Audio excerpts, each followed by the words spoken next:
Long years ago, we made a tryst with destiny, and now the time comes when we shall redeem our pledge, not wholly or in full measure, but very substantially. At the stroke of the midnight hour, when the world sleeps, India will awake to life and freedom.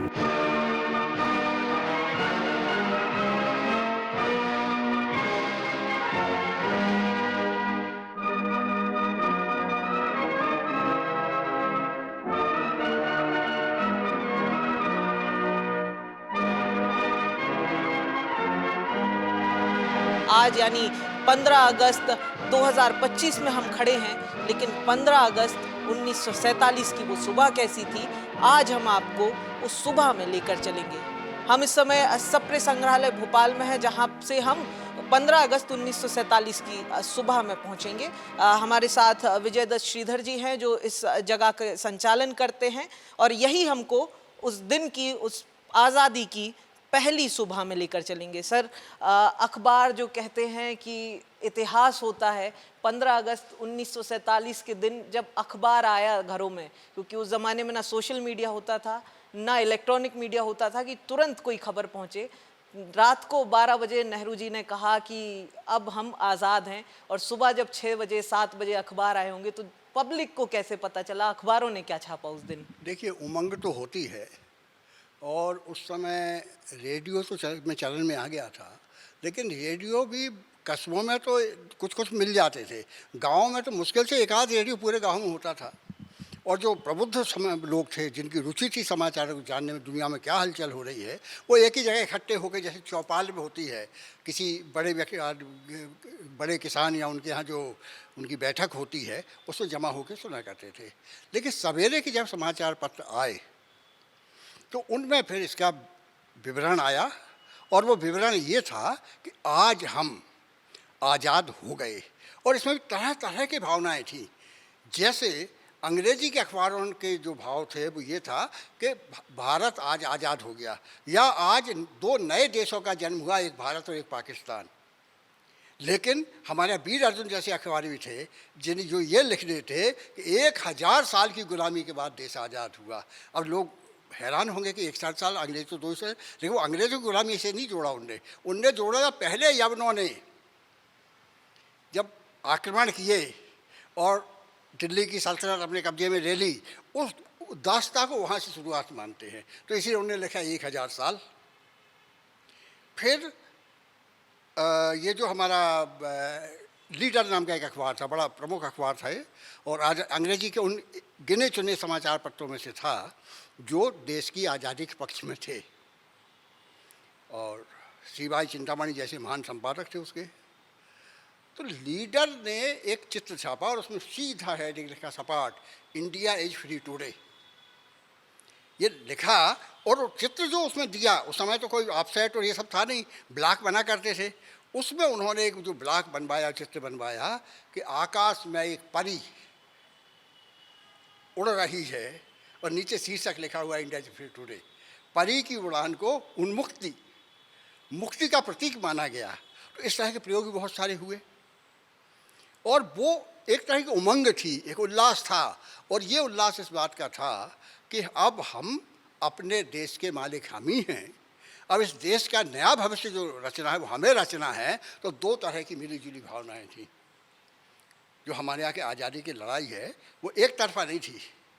वास्तव में ये 15 अगस्त 1947 को भारतीय नव जागरण का समापन होता है यहाँ से, जैसे पूर्णाहुति होती है उस यज्ञ की। सर, 15 अगस्त को आपने बहुत सारे अखबारों का जिक्र किया, हिंदी अखबारों का जिक्र किया, कुछ अंग्रेजी अखबारों का भी जिक्र किया, लेकिन जो वेस्टर्न मीडिया था उस ज़माने में, वेस्टर्न मीडिया छोटी छोटी खबर आज भी जो कर रहे हैं ना, वैसे उस समय भारत को नोटिस नहीं देते ज़्यादा। जो आज है उनका जो मिजाज है उस समय भी था। न्यूयॉर्क टाइम्स जैसे अखबार सिंगल कॉलम खबर छपी थी। सर, 15 अगस्त के बारे में जब हम बात करते हैं या भारत की आज़ादी के बारे में बात करते हैं, तो 15 अगस्त 1947 के बाद भारत का स्वरूप बदला। 14-15 तारीख को जिस तरीके से भारत और पाकिस्तान दो देश बने, तो उस दरमियान विभाजन की विभीषिका भी भारत ने झेली, उसको कैसे अखबारों ने उस दौरान कवर किया, वो कैसे पब्लिक तक पहुंचाया? वो पब्लिक से पूरी घटनाओं की सूचनाएं जाती थी, लेकिन वो आज़ादी की लड़ाई से निकले हुए लोग थे, उस समय के संस्कार थे, तो उसकी रिपोर्टिंग तो हुई है अच्छी, लेकिन भड़काऊ रिपोर्टिंग नहीं हुई। एक वो थी, तथ्य पूरे प्रस्तुत किए गए और बहुत विकट था वो। जिस तरह से जिन्ना ने जब डायरेक्ट एक्शन का आह्वान किया तो खून खून खराबा शुरू हो गया।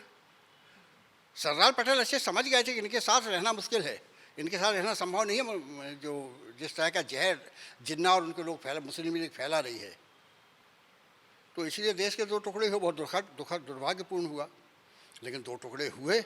पाकिस्तान में एक अलग तरह का था, वहाँ तो नारे लगा रहे थे, हंस के पाया पाकिस्तान, लड़के देंगे हिंदुस्तान, ये नारे लगते थे वहाँ। लेकिन एक बड़ी घटना थी उस में, जब 15 अगस्त को सारा देश जश्न मना रहा था, दिल्ली में भी बड़ा समारोह हो रहा था, लाल किले पर झंडा फहराया। एक दूसरे दिन आधी रात में तो पार्लियामेंट में ही भाषण हुआ नेहरू का, सवेरे लाल किले पर झंडा फहराया गया कि लाल किला हमारे यहाँ संप्रभुता का प्रतीक होता है।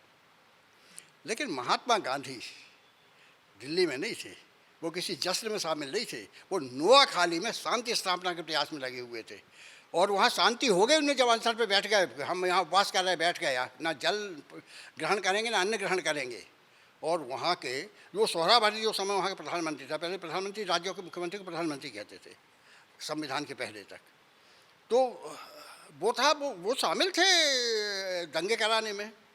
लेकिन जब गांधी जी बैठ गए अनशन पे, तो गांधी इतनी बड़ी विभूति थे कि हिम्मत नहीं कर पाया कि गांधी वो व्रत करते हुए, उपवास करते हुए मर जाए, अनशन करते हुए मर जाए, ये हिम्मत नहीं थी उसकी। तो वहाँ बंद हुआ। पंजाब में बहुत देर लगी शांति होने, पंजाब सबसे बड़ा शिकार हुआ। और हमारे दो समुदाय खास तौर से सभी हुए, लेकिन पंजाबी सिख समुदाय और सिंधी समुदाय, इस बुरी तरह की बर्बादी झेली है इन लोगों ने, ऐसा क्या नहीं हुआ है आए। और उस समय लॉर्ड माउंटबेटन, वो तो पहला भाई हमारा गवर्नर जनरल था, उसने एक चिट्ठी लिखी गांधी जी को और ये लिखा कि यहाँ हम पंजाब में 55,000 फौज और पुलिस है, लेकिन हम शांति स्थापित नहीं कर पा रहे हैं।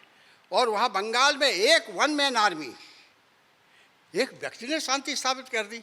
और उन्होंने फिर बाद पूछा, मतलब जो एक लहजा होता है लिखने का, क्या मैं इस वन मैन बॉर्डर फोर्स को सैल्यूट कर सकता हूँ? तो गांधी उस समय नोआखाली में शांति स्थापना के प्रयास में लगे हुए थे। सर, आपने गांधी जी का जिक्र किया। गांधी जी क्रांतिकारी वकील के अलावा पत्रकार भी थे, उनकी इंग्लिश हिंदी में पत्रिकाएं आती थी। तो 15 अगस्त की सुबह जो गांधी जी के पब्लिकेशंस थे, उसमें क्या छपा हुआ था? अब वो वैसे विस्तार से तो नहीं बता सकते, लेकिन सूचना सारी खबरें उसमें भी थी। उस समय उनका वो हरिजन तो बंद हो गया था, हरिजन सेवक निकल रहा था।